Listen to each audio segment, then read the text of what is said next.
Hi everyone, it's James here. Welcome to another instalment of Revisiting, where I look back on one particular album, and this is the first instalment in quite a while. I apologise for the interruption in the series, but thought I would get back to it. So today we're going to look at The Game by Queen, and this is my original copy, which I got when the album came out. It was released on June the 30th, 1980, and I think it was the same release date in the UK and in the US. My original copy has seen better days, but I will show you it. I don't play this copy anymore. I've got a reissue, which I'll show you now as well. So we have the inner sleeve there, lyrics, and the record comes with quite a nice, stylish white label, which Queen fans will know and love very well. And I can remember this album coming out, so I can clearly recall seeing it in the shops.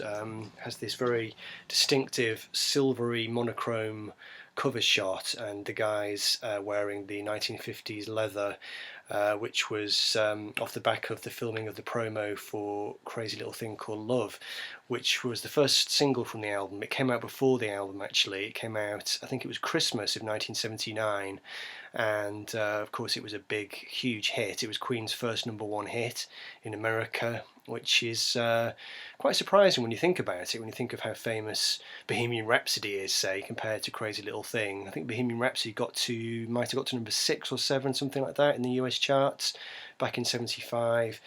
Crazy Little Thing Called Love, which was a bit of a piece of fluff, really, in terms of the Queen canon thus far, got to #1 in America, and of course it came with that very, very memorable video of Freddie in his black leather and his brill creamed hair, looking like the Fonz, basically cavorting in the company of a dance troupe, and the guys in the band all clad in black leather. It was a very, very retro throwback kind of thing, which I guess plugged into, at the time in the late 1970s in England, there'd been a bit of a 50s throwback thing happening for quite a while now, really, you know.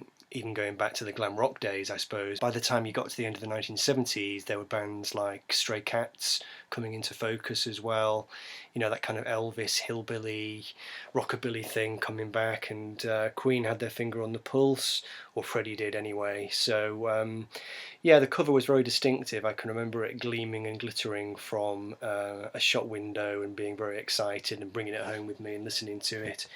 But we'll get to that in a moment. So this is the reissue that came out a few years ago. I didn't pick up all the Queen reissues. I thought I would grab the reissue of this because my copy has seen better days, and it's the exact same packaging. I don't need to show you again. Quick notice there of Freddie's new image, of course. On the album cover, he's not wearing the moustache. On the inside cover, the moustache has appeared as if by magic, and a kind of magic.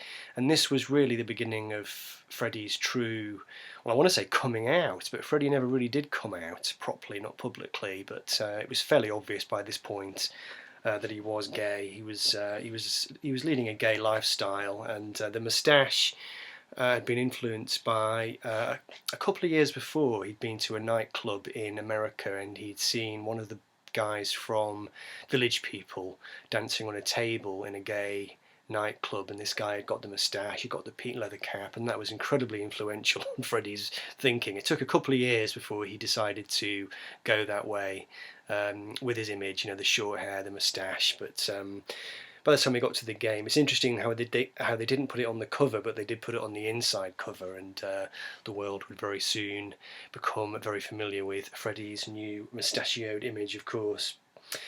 So the history of this album, it's quite an interesting one, really. Queen had reached an impasse, really, by the end of the 1970s. They teamed up again with Roy Thomas Baker, who'd been their star producer, really, back in the mists of time. You know, he produced A Night at the Opera, Bohemian Rhapsody, etc. But they'd parted company with him for the News of the World album and A Day at the Races as well. That was in '76 and '77, respectively. They teamed back up with Roy Thomas Baker again for the jazz album, but that had not been, creatively speaking, that had not been all that successful, and they hadn't really been able to mint a new sound with Roy, really. He hadn't really captured the old sound that he'd had, but he'd also not really captured the new sound that he'd become famous for, because he'd been working with the Cars. He produced the Cars debut album, which had been a very big hit album. I think Queen had been hoping that Roy Baker would be able to cast some of the Cars magic on their sound for the jazz album, but for whatever reason that didn't really happen. And this was 1978, and Queen really had been working non-stop for years. It had been, an album a year since 1973, and they were approaching burnout really. And 1979, I think, was the first year they hadn't recorded a studio album. They did put together the live album, Live Killers, but I think they really felt like they'd come to a bit of a juncture in their career where they wanted to take stock and work out what they wanted to do. Now, how they came to team up with the famous producer, or engineer rather, Mack, at Musicland Studios in Munich is quite complicated. There's different versions of the story. One of the versions of the story is that they just went to Musicland in order to store some equipment, and while they were there they got wind that this guy, this hotshot young engineer, was there, Mack, and they produced a couple of tracks with him, which we'll talk about in a moment, and that's really what accidentally led to the creation of this album. Now, Mack was an engineer who'd been working with Giorgio Moroder. Musicland was Moroder's studio, of course. It was the studio where he'd churned out quite a lot of his famous disco hits in the late 1970s. It was housed under a casino in Munich, and it was known for this very incisive kind of sound, which was largely down to this engineer Mack, who had a really good grasp of the bottom end, shall we say, of the sonic picture. Really good bass frequencies, bass heavy kind of sound, which Queen, I suppose, had never really had. They'd always been quite a kind of trebly band, the pianos and the all the vocal stuff. It was quite a kind of trebly kind of sound, whereas what Mack was going to give them really was this real meaty bottom end, which plugged them into some of the club music that was happening at the time. Of course, there was a huge hit single off this record which was directly influenced by that. Mack offered to work with them on a couple of songs. Coming Soon, which was a Roger song which had been left over from the jazz album, and they did Crazy Little Thing Called Love as well, which Freddie wrote in the bath, actually, very quickly. He was in the bath in his hotel, I think it was the Hilton Hotel across the road from the studio. He wrote this song, came charging down into the studio saying, "I've got this great song." And Mack recorded it incredibly quickly. Brian May wasn't actually there yet, he hadn't joined the band yet, he was kind of en route to the studio. And Mack recorded this song with Queen, and they were totally taken aback by how quickly he got it down onto tape. So Brian joined him in the studio. He didn't like Crazy Little Thing Called Love. He didn't think that was the right direction to go in. This was the period when Queen was starting to pull apart, really. It had been happening on the jazz album. It was certainly happening on this record. And Brian wasn't that happy. Mack asked him to play a Telecaster on the song instead of his his homemade guitar. And there were a few kind of ructions at first, but I think Brian and the rest of them quickly realised that this young hotshot engineer guy really knew what he was doing, and he could get their ideas down quickly onto tape, and that was what was really going to make them sail through this project and turn the album into something big and bold and just really fresh, I suppose. That was the word that's the word that I could use that would best describe the album. Unlike jazz, which sounds a bit jaded, the game definitely has a freshness to it, and that's largely thanks to Mack.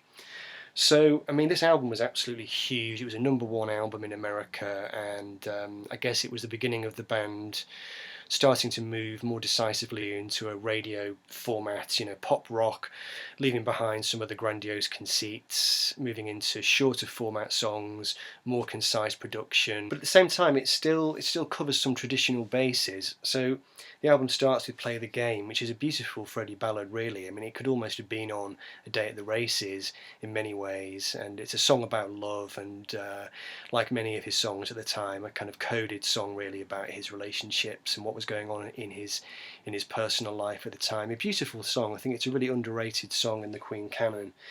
But then it goes into this pair of tracks, and these two just totally, when I was a kid and I heard this album for the first time, these two tracks really stumped me really, made me wonder what on earth was going on. So Dragon Attack, which is a Brian May song, and this is built on this really ferocious bass and drum interplay between John Deacon and Roger Taylor.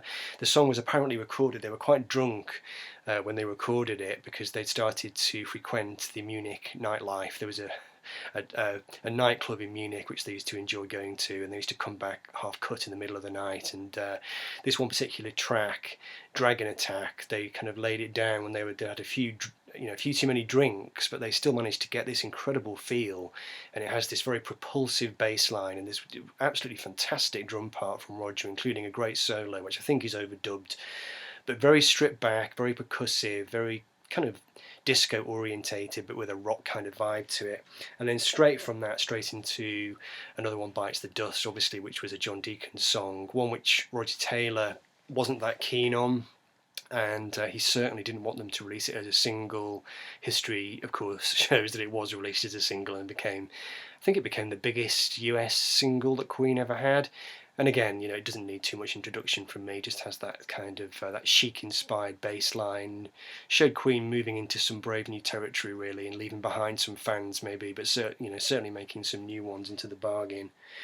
Then the album maybe takes a step backwards with John's song Need Your Lovin' Tonight, which again really could have been on the jazz album, really. It's quite a traditional pop song. It's okay, it's got a bit of a 50s sound to it, not as much as Crazy Little Thing Called Love on the end of side one, of course, which is all guns blazing, 50s pastiche, but it's very well done. It sounds fantastic to this day, it's so crisp and so effective, and everything just works with this kind of quartz-like precision that Queen always had. And then side two starts with this really great track which I've always loved called Rocket Prime Jive, which is a Roger Taylor song, and there was some disagreement in the studio about who was going to sing it, and in the end there was a compromise. So the song starts with Freddie singing the opening lines, and then when the song kicks in properly, it turns into a Roger lead vocal. I think possibly his last lead vocal on a Queen track, and it's just another great kind of rock and roll inspired Roger Fantasia, really great keyboards, and what I've not mentioned, of course, synths as well. This is the first Queen album ever to feature synthesizers. They'd always made a point on their albums of saying, no synths on the inside sleeves, but this is the album where they finally crumbled and started to use synths, and there are some great examples on that track. Don't Try Suicide doesn't get a great press, really. It's a Freddie song, influenced probably by Walking on the Moon by the Police. That's quite a similar vibe to it, bit of a cod reggae sound. I don't mind it, it's an interesting lyric, certainly. Not one of Freddie's best moments, but I think it's a quirky song and it shows some of Queen's originality still shining through. Sail Away Sweet Sister was another of the songs I think that they recorded with Mack right at the start, before the sessions properly started. And this is a Brian May beautiful song, a lovelorn song, inspired by Brian, I think, getting a bit tearful about the fact that he was an only child. It was something that he'd always felt a little bit sad about, and the song is dedicated to the sister I never had in the liner notes, which is quite sweet. But it's quite an acoustic song, and it tells the story of a guy bidding farewell to his sister. It's a bit of a strange lyric because it kind of implies that he's in love with his sister, maybe in a romantic way. I never quite managed to work out the lyric really, but the song ends with the sound of waves crashing on the rocks, and it's really atmospheric, and I think probably was Brian May's last lead vocal as well. After this album, Queen started to use Freddie exclusively pretty much as the lead vocalist, I think to their detriment really. This is the last album where you get a real sense of how versatile the group are vocally, with Roger having a song and Brian having a song. And then you've got Coming Soon, which is a really great track. It's a power pop track by Roger.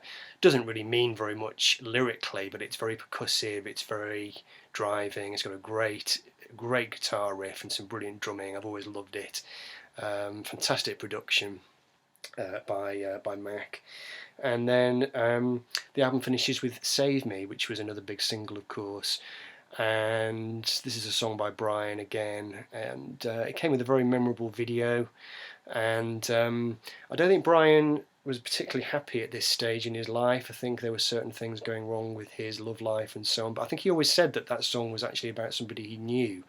It was a song of desperation and heartbreak, essentially, and quite a bombastic chorus. It's got that really loud, bombastic, Brian May-like guitar, but the song has got a definite sensitive side to it. It's one of Queen's most affecting rock ballads, I suppose you'd call it. It's a rock ballad, but without being generic, and it brings the album to a crashing conclusion, really. So yeah, I mean, an incredibly important album for the band, a very big hit, and you know, it boasted, I think it was 4 hit singles. You've got Play the Game, Bites the Dust, Crazy Little Thing Called Love, and Save Me.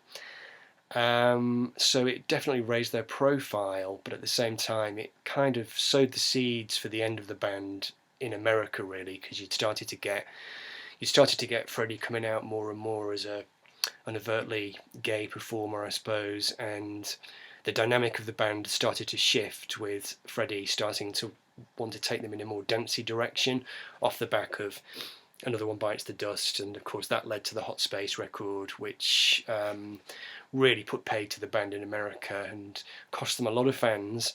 But they did manage to piece things back together again, at least in the UK and Europe and Japan. But they kind of lost North America really after this album. So as far as North America is concerned, this was definitely their peak. And yeah, it's an album that I'm still really fond of. It's still up there for me. I know people tend to like the classic 1970s albums more, and to kind of extol those more. I think there's a kind of argument for the 1970s Queen, the big Roy Thomas Baker productions being maybe, the absolute zenith of what Queen were capable of. But I think The Game, as a pop rock album from 1980, laying the groundwork for their 80s career, I think it's a really solid and enjoyable record with some really interesting history behind it. So there we go. Hope you enjoyed the video. Leave me some comments below. Let me know what you think of The Game by Queen, and I'll see you in the next video.